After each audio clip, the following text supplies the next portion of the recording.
Hello friends, मेरे channel learning electronics में आपका स्वागत है। इस लेक्चर में हम लोग practical integrator using operational amplifier पढ़ेंगे। इससे पहले क्लासेस में हम लोगों ने आरसी इंटीग्रेटर पढ़ा था, उसके लिमिटेशंस देखे थे। फिर आइडियल इंटीग्रेटर या बेसिक इंटीग्रेटर सर्किट पढ़ा था, उसके लिमिटेशंस देखे थे। तो अगर आप वो वीडियोस देखना चाहते हैं तो डिस्क्रिप्शन बॉक्स में देख सकते हैं या फिर चैनल प्लेलिस्ट में जाके चेक कर सकते हैं। तो वीडियो स्टार्ट करने से पहले मेरे चैनल को सब्सक्राइब कर लीजिए और बेल आइकन को प्रेस कीजिए ताकि और अपडेटेड वीडियोस आप तक पहुंच सकें। सबसे पहले कंटेंट्स डिस्कस करते हैं, क्या क्या पढ़ने वाले हैं। सबसे पहला expression for output voltage of practical integrator, उसके बाद need of resistance R compensation और फीडबैक रेजिस्टेंस आर एफ, उसके बाद frequency response of practical integrator, then condition for proper integration और लास्ट है applications of integrator. Practical integrator या फिर integrator circuit जो होता है वो mathematical operation of integration with respect to time perform करने के लिए यूज किया जाता है। इंटीग्रेटर सर्किट में आउटपुट वोल्टेज इनपुट वोल्टेज के इंटीग्रेशन के प्रोपोर्शनल होता है। ये बेसिक इंटीग्रेटर या आइडियल इंटीग्रेटर सर्किट है। इसमें हम लोगों ने फीडबैक में कैपेसिटर CF को कनेक्ट किया है और इनपुट वोल्टेज को हम लोगों ने रेजिस्टेंस R1 के थ्रू ऑपरेशनल एम्पलीफायर में दिया है और यहाँ पे नॉन इन्वर्टिंग टर्मिनल जो है ग्राउंडेड है। लेकिन इसके कुछ लिमिटेशंस होते हैं। लास्ट क्लास में हम लोगों ने बेसिक इंटीग्रेटर सर्किट के लिमिटेशंस देखे थे, जिसके वजह से हम लोग को प्रैक्टिकल इंटीग्रेटर सर्किट यूज करना पड़ता है। तो जब हम लोग इस फीडबैक कैपेसिटर CF के पैरेलल में रेजिस्टेंस RF कनेक्ट करते हैं और non inverting terminal of operational amplifier पे आर कंपनसेशन रेजिस्टेंस कनेक्ट करते हैं, तो ये जो बेसिक इंटीग्रेटर या आइडियल इंटीग्रेटर सर्किट है ये प्रैक्टिकल इंटीग्रेटर सर्किट बन जाता है। तो ये प्रैक्टिकल इंटीग्रेटर सर्किट है। यहाँ पे हम लोग देख रहे हैं नॉन इन्वर्टिंग टर्मिनल पे आर कंपनसेशन रेजिस्टेंस कनेक्ट किया है और कैपेसिटर CF के पैरेलल में फीडबैक रेजिस्टेंस RF कनेक्ट किया है। नेक्स्ट हम लोग देख देते हैं कि इस प्रैक्टिकल इंटीग्रेटर सर्किट में आर कंपनसेशन रेजिस्टेंस और फीडबैक रेजिस्टेंस का क्या नीड है। सबसे पहले need of feedback resistance RF। हम लोगों ने देखा जब आइडियल इंटीग्रेटर हम लोग पढ़ रहे थे तब जब फ्रीक्वेंसी 0 थी उस कंडीशन में जो मैग्नीट्यूड ऑफ गेन आ रहा था इंटीग्रेटर का वो इन्फिनाइट आ रहा था। ये गेन जो है open loop gain of operational amplifier के बराबर होता है। यानी कि इस हाई गेन के वजह से जब फ्रीक्वेंसी 0 होती है उस कंडीशन में कोई भी एरर सिग्नल्स अगर ऑपरेशनल एम्पलीफायर के इनपुट में आ जाते हैं तो इस हाई गेन की वजह से वो एरर सिग्नल्स एम्पलीफाई होके एरर वोल्टेज आउटपुट में प्रोड्यूस कर देते हैं। लेकिन प्रैक्टिकल इंटीग्रेटर में क्या होता है कि जब फ्रीक्वेंसी 0 होती है उस कंडीशन में जो मैग्नीट्यूड ऑफ गेन है वो RF अपॉन R1 के बराबर होती है, क्योंकि यहाँ पे RF भी कांस्टेंट वैल्यू है और R1 भी कांस्टेंट वैल्यू है। तो जब ये रेशियो की वैल्यू निकालेंगे तो एक कांस्टेंट वैल्यू आएगी, मतलब फिनाइट वैल्यू आएगी। तो प्रैक्टिकल इंटीग्रेटर में 0 फ्रीक्वेंसी का जो हाई गेन है वो रेड्यूस होता है और वो एक फिनाइट वैल्यू के बराबर हो जाता है। तो हम लोग ये बोल सकते हैं कि प्रैक्टिकल इंटीग्रेटर सर्किट जो है लो फ्रीक्वेंसी गेन को एक फिनाइट वैल्यू पे रेस्ट्रिक्ट कर देता है। ये फीडबैक रेजिस्टेंस RF जो होता है ये इंटीग्रेटर के नॉर्मल ऑपरेशन को डिस्टर्ब नहीं करता, मतलब रेजिस्टेंस RF लगाने के बावजूद भी जो आउटपुट वोल्टेज है इंटीग्रेटर में इंटीग्रेशन ऑफ इनपुट वोल्टेज के प्रोपोर्शनल होता है। अब हम लोग नेक्स्ट देख लेते हैं आर कंपनसेशन रेजिस्टेंस का नीड। यहाँ पे आर कंपनसेशन रेजिस्टेंस जो है non inverting terminal of operational amplifier पे कनेक्ट किया गया है। आर कंपनसेशन रेजिस्टेंस की वैल्यू जो होती है R1 पैरेलल RF के बराबर होती है। इसको सॉल्व करेंगे तो R1 into RF divided by R1 plus RF आएगा। क्योंकि resistance RF very much greater than R1 होता है, इसीलिए आर कंपनसेशन रेजिस्टेंस की value approximately equal to resistance R1 के बराबर होती है। अब आर कंपनसेशन रेजिस्टेंस के नीड को हम लोग एक एग्जांपल से समझ लेते हैं। विदाउट आर कंपनसेशन जो आउटपुट वोल्टेज होता है सर्किट का वो bias current multiplied by feedback impedance होता है। और ये जो फीडबैक इम्पिडेंस है ZF इक्वल टू क्या होगा, यहाँ पे दो कंपोनेंट्स लगे हैं पैरेलल में, रेजिस्टेंस RF लगा है विथ पैरेलल कैपेसिटर लगा है, तो इसका कैपेसिटिव रिएक्टेंस XCF ले लेते हैं, तो ZF क्या हो जाएगा, RF पैरेलल XCF हो जाएगा। अब हम लोग इधर पर बायस करंट को 80 नैनो एम्पियर एज्यूम कर रहे हैं और फीडबैक इम्पिडेंस ZF को 1 किलो ओम एज्यूम कर रहे हैं, तो output voltage 80 nano ampere into 1 kilo ohm होगा। इसको सॉल्व करेंगे तो हम लोग को 80 माइक्रोवोल्ट मिलेगा। जब हम लोग R compensation resistance non inverting terminal पे लगाते हैं तो आउटपुट वोल्टेज का इक्वेशन क्या हो जाता है, input offset current multiplied by feedback impedance हो जाता है। यहाँ पे हम लोग इनपुट ऑफसेट करंट को 20 नैनो एम्पियर एज्यूम कर ले रहे हैं, तो 20 nano ampere into 1 kilo ohm कितना हो जाएगा, 20 माइक्रोवोल्ट हो जाएगा। ये दोनों इक्वेशंस हम लोग किसी और क्लास में डिस्कस करेंगे। तो यहाँ पे अगर हम लोग ये दोनों आउटपुट वोल्टेजेस को कंपेयर करें विथ आर कंपनसेशन रेजिस्टेंस और विदाउट आर कंपनसेशन रेजिस्टेंस, जब आर कंपनसेशन रेजिस्टेंस लगा है उस कंडीशन में जो एरर वोल्टेज आया है वो 20 माइक्रोवोल्ट आया है, और जब आर कंपनसेशन रेजिस्टेंस नहीं लगा है सर्किट में उस कंडीशन में जो एरर वोल्टेज है 80 माइक्रोवोल्ट आया है। इसका मतलब जब हम लोग ये दोनों आउटपुट वोल्टेजेस को कंपेयर करते हैं तो यहाँ पे हम लोग देख रहे हैं कि आर कंपनसेशन रेजिस्टेंस लगाने पे 75% ऑफ एरर जो है वो रेड्यूस हो जाता है। नेक्स्ट है expression for output voltage of practical integrator. यहाँ पे इस सर्किट में हम लोग रेजिस्टेंस R1 के थ्रू I1 करंट एज्यूम कर लेते हैं, कैपेसिटर CF के through I2 current, resistance RF के थ्रू I3 करंट, और ऑपरेशनल एम्पलीफायर में जो इनपुट करंट जा रहा है वो IB1 और IB2 है। अब इस ऑपरेशनल एम्पलीफायर को हम लोग आइडियल मानते हैं। अगर ये ऑपरेशनल एम्पलीफायर आइडियल है तो हम लोग जानते हैं कि आइडियल ऑपरेशनल एम्पलीफायर में इनपुट रेजिस्टेंस इन्फिनाइट होता है, तो क्योंकि इनपुट रेजिस्टेंस इन्फिनाइट है इसीलिए जो इनपुट करंट्स है ऑपरेशनल एम्पलीफायर में जो जा रहे हैं IB1 और IB2 ये दोनों ज़ीरो होंगे।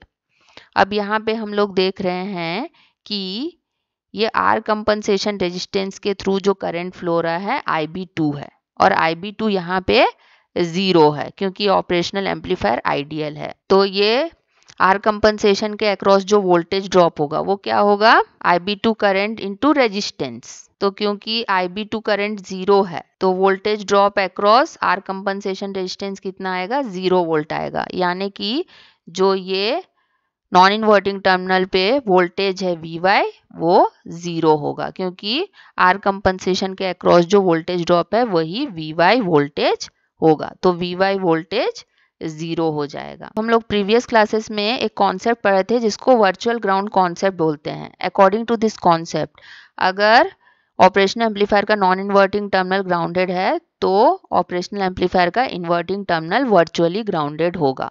इसीलिए क्योंकि नॉन इन्वर्टिंग टर्मिनल का वोल्टेज Vy 0 है तो इन्वर्टिंग टर्मिनल पे जो वोल्टेज है Vx वो भी 0 होगा बाय वर्चुअल ग्राउंड कॉन्सेप्ट। अब आउटपुट वोल्टेज निकालने के लिए हम लोग नोड नंबर 1 पे KCL लगा लेते हैं। बाय KCL क्या होगा, I1 is equal to IB1 plus I2 plus I3 हो जाएगा।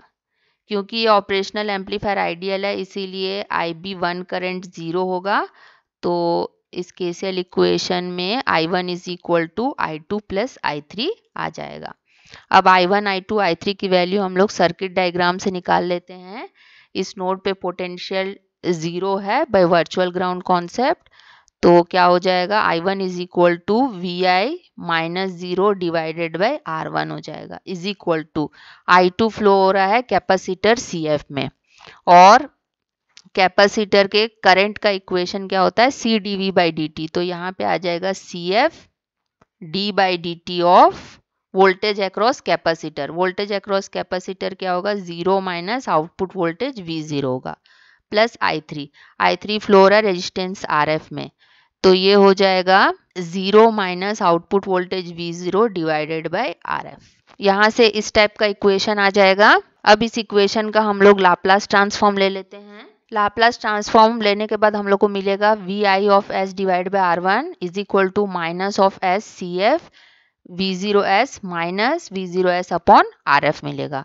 अब इस इक्वेशन से आउटपुट वोल्टेज V0s को कॉमन ले लेते हैं, तो यहाँ पे माइनस ऑफ V0s कॉमन ले रहे हैं, तो हम लोग को मिलेगा S into CF plus 1 upon RF is equal to VIS by R1।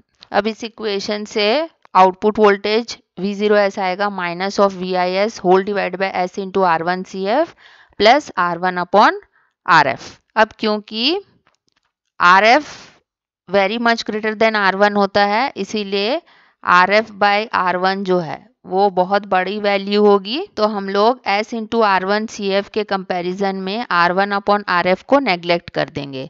Neglect करने के बाद V0S जो आएगा minus of VIS divided by S into R1 CF आएगा। इसको हम लोग इक्वेशन नंबर 1 मान लेते हैं। अब इक्वेशन नंबर 1 का इनवर्स लाप्लास ट्रांसफॉर्म लेंगे तो आउटपुट वोल्टेज V0t आएगा minus of 1 upon R1 CF integration of VIT dt। क्योंकि inverse Laplace transform of 1/s कितना होता है, इंटीग्रेशन dt होता है, इसीलिए हम लोगों ने इंटीग्रेशन dt से 1 अपॉन s को रिप्लेस कर दिया इनवर्स लाप्लास ट्रांसफॉर्म लेने के बाद। तो ये इक्वेशन जो है आउटपुट वोल्टेज ऑफ इंटीग्रेटर आया है which is equal to minus of 1 upon R1 CF integration of VIT dt आया है। और इस इक्वेशन से हम लोग देख रहे हैं कि माइनस 1 अपॉन R1 CF जो है ये कांस्टेंट है, इसीलिए आउटपुट वोल्टेज जो है वो proportional to integration of input voltage होगा। और ये कंडीशन तभी फुलफिल होगी जब रेजिस्टेंस RF जो है very much greater then resistance R1 होगा, तभी जाके प्रैक्टिकल इंटीग्रेटर में आउटपुट वोल्टेज जो है इनपुट वोल्टेज के इंटीग्रेशन के प्रोपोर्शनल आएगा। नेक्स्ट हम लोग प्रैक्टिकल इंटीग्रेटर का फ्रीक्वेंसी रेस्पॉन्स निकालते हैं। आउटपुट वोल्टेज का इक्वेशन इस तरह से आया था, VOS is equal to minus of VIS whole divide by S into R1 CF plus R1 upon RF। अब डिनोमिनेटर से R1 अपॉन RF को कॉमन ले लेते हैं, तो output voltage VOS is equal to आ जाएगा RF upon R1 into VIS whole divided by S into RF CF plus 1। ये इक्वेशन आएगा। अब फ्रीक्वेंसी रेस्पॉन्स निकालने के लिए इस इक्वेशन में S is equal to j omega put कर देते हैं, तो VO of j omega is equal to RF upon R1 into VI of j omega whole divided by j omega RF CF plus 1 आ जाएगा। अब इस equation में omega is equal to 2πf put कर देते हैं, तो VO of j 2πf is equal to RF upon R1 into VI of j 2πf whole divided by j 2πf RF CF plus 1 आएगा। अब हम लोग जानते हैं कि output voltage upon input voltage क्या होता है, वोल्टेज गेन होता है। इसको हम लोग A से रिप्रेजेंट करते हैं, तो A इज इक्वल टू क्या होगा, VO of j 2πf divided by VI j 2πf is equal to RF upon R1 whole divided by j 2πf RF CF plus 1 आएगा। ये गेन का इक्वेशन है। अब गेन का मैग्नीट्यूड निकाल लेते हैं। गेन का मैग्नीट्यूड क्या आ रहा है, RF upon R1 whole divide by under root 2πf RF CF whole square plus 1। इसको हम लोग मान लेते हैं इक्वेशन नंबर 2। इस इक्वेशन में हम लोग 1/2π CF RF को FA मान लेते हैं।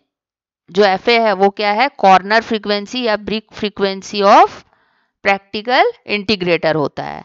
तो इस इक्वेशन में जब हम लोग 1/2π CF RF को FA रख देते हैं, तो मैग्नीट्यूड ऑफ गेन जो होगा equal to RF upon R1 whole divide by under root F upon FA whole square plus 1 आएगा। इसको हम लोग इक्वेशन नंबर 3 मान लेते हैं। अब जब हम लोग इक्वेशन नंबर 2 में फ्रीक्वेंसी को 0 रख देते हैं, मतलब डीसी कंडीशंस के केस में मैग्नीट्यूड ऑफ गेन कितना आएगा, RF अपॉन R1 आएगा, जब frequency is equal to 0 put कर देते हैं।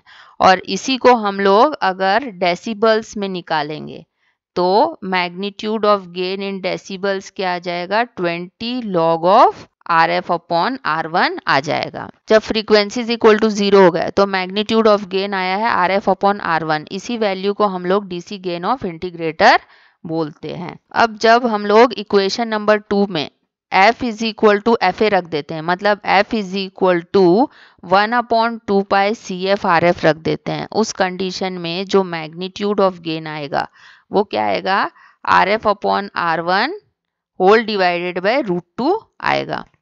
इसी को हम लोग अगर डेसिबल्स में निकालते हैं तो हम लोग को 20 log of RF upon R1 whole divided by √2 मिलेगा। जब इसको सॉल्व करेंगे तो हम लोग को क्या मिलेगा, 20 log RF upon R1 minus 20 log √2 मिलेगा। 20 log √2 होता है 3 dB, तो ये -3 वैल्यू आ जाएगी dB में, और ये जो वैल्यू है इसको हम लोगों ने क्या बोला था, DC गेन बोला था, तो ये DC गेन है, तो DC गेन -3 dB होगा जब फ्रीक्वेंसी कॉर्नर फ्रीक्वेंसी के बराबर होगी, या फिर जब frequency break frequency of integrator के बराबर होगी, तब magnitude of gain DC gain -3 dB होगा। इसका मतलब ये है अगर DC गेन जो है वो 40 dB होता है तो फ्रीक्वेंसी जब कॉर्नर फ्रीक्वेंसी के बराबर होगा उस कंडीशन में जो गेन होगा वो 37 dB होगा, मतलब 3 dB डाउन हो जाएगा। हम लोग एक फ्रीक्वेंसी डिफाइन करते हैं जिसको बोलते हैं यूनिटी गेन फ्रीक्वेंसी। इसको FB से रिप्रेजेंट किया जाता है, और FB जो होता है equal to 1/2 pi R1 CF होता है। तो जब frequency F is equal to FB is equal to 1/2 pi R1 CF के बराबर होती है, तो मैग्नीट्यूड ऑफ गेन कितना हो जाएगा, RF upon R1 whole divided by under root RF upon R1 whole square plus 1 हो जाएगा। और हम लोग जानते हैं कि जो RF है वो बहुत बड़ा है R1 रेजिस्टेंस से, तो RF अपॉन R1 की वैल्यू जो है वेरी मच ग्रेटर देन 1 हो जाएगी। इस इक्वेशन में हम लोग 1 को नेग्लेक्ट करते हैं as compare to RF upon R1 whole square के, तो मैग्नीट्यूड ऑफ गेन क्या हो जाएगा, RF upon R1 divided by RF upon R1 आएगा, तो इसको कैंसिल आउट करेंगे तो magnitude of gain approximately equal to 1 आता है जब frequency unity gain frequency FB के बराबर है। तो मैग्नीट्यूड ऑफ गेन 1 कब आया है, जब F is equal to FB है। इसी को हम लोग डेसिबल्स में निकालते हैं तो क्या होगा, 20 log ऑफ 1 करेंगे तो 0 dB आएगा, मतलब जब frequency unity gain frequency FB के बराबर है उस समय magnitude of gain of practical integrator 0 dB हो गया है। अब प्रैक्टिकल इंटीग्रेटर का फ्रीक्वेंसी रेस्पॉन्स देख लेते हैं। ये फ्रीक्वेंसी रेस्पॉन्स है प्रैक्टिकल इंटीग्रेटर का, ये आइडियल इंटीग्रेटर का फ्रीक्वेंसी रेस्पॉन्स है, ये प्रैक्टिकल इंटीग्रेटर का फ्रीक्वेंसी रेस्पॉन्स है। तो यहाँ पे हम लोग देख रहे हैं जब फ्रीक्वेंसी 0 है उस कंडीशन में जो मैग्नीट्यूड ऑफ गेन है वो क्या है, 20 log of RF upon R1 है, और जब फ्रीक्वेंसी कॉर्नर फ्रीक्वेंसी या ब्रेक फ्रीक्वेंसी FA के बराबर है उस कंडीशन में जो मैग्नीट्यूड ऑफ गेन है वो 20 log of RF upon R1 -3 dB है। क्योंकि हम लोग ये 20 log of RF upon R1 को DC गेन बोलते हैं, इसीलिए ये कॉर्नर फ्रीक्वेंसी पे जो गेन की वैल्यू है वो DC गेन -3 dB होगा।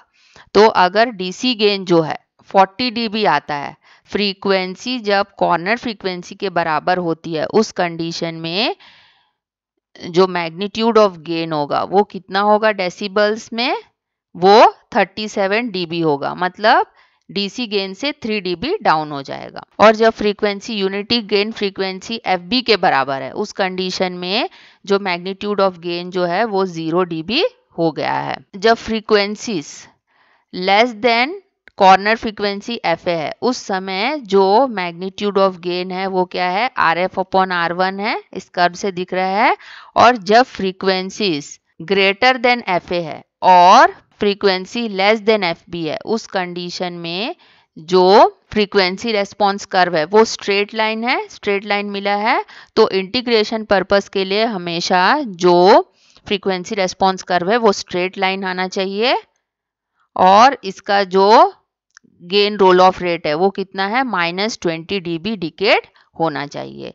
तो जो प्रैक्टिकल इंटीग्रेटर का इंटीग्रेशन रेंज होगा वो फ्रीक्वेंसी FA और FB के बीच में होगा। और यहाँ पे हम लोग देख रहे हैं कि जब फ्रीक्वेंसी इक्वल टू 0 और कॉर्नर फ्रीक्वेंसी FA के बीच में है, उस कंडीशन में जो गेन ऑफ इंटीग्रेटर है वो क्या है RF/R1 है, यानी कि बैंडविड्थ ऑफ इंटीग्रेटर कितना होगा FA होगा, क्योंकि frequency F is equal to 0 और FA के बीच में गेन कांस्टेंट आ रहा है, इसीलिए जो बैंडविड्थ ऑफ इंटीग्रेटर है वो FA होगा और इंटीग्रेशन रेंज जो होगा प्रैक्टिकल इंटीग्रेटर का वो FA और FB के बीच में होगा। अब इस फ्रीक्वेंसी रेस्पॉन्स कर्व में जो इंटीग्रेटिंग रेंज है उसमें हम लोग देख रहे हैं जब फ्रीक्वेंसी इंक्रीज हो रहा है तो गेन जो है वो रेड्यूस हो रहा है।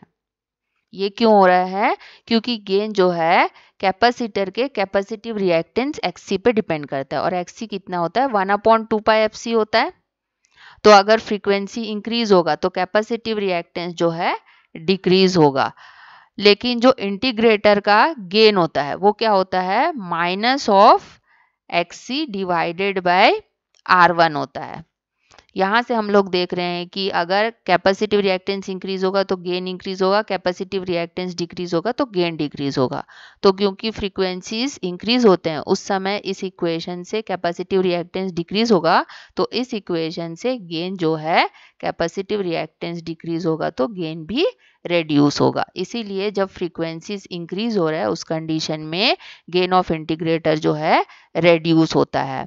और प्रैक्टिकल इंटीग्रेटर को हम लोग लॉसी इंटीग्रेटर भी बोलते हैं। लॉसी इंटीग्रेटर क्यों बोलते हैं? क्योंकि प्रैक्टिकल इंटीग्रेटर सर्किट जो है अपर फ्रीक्वेंसी रेंज में इंटीग्रेटर की तरह काम करता है, यानी कि फ्रीक्वेंसी FA और FB के बीच में ये इंटीग्रेटर की तरह काम करता है, इसीलिए इसको लॉसी इंटीग्रेटर भी बोलते हैं। नेक्स्ट है condition for proper integration. Practical integrator में प्रॉपर इंटीग्रेशन के लिए time period of input signal T जो होता है वो greater than equal to RF into CF होना चाहिए।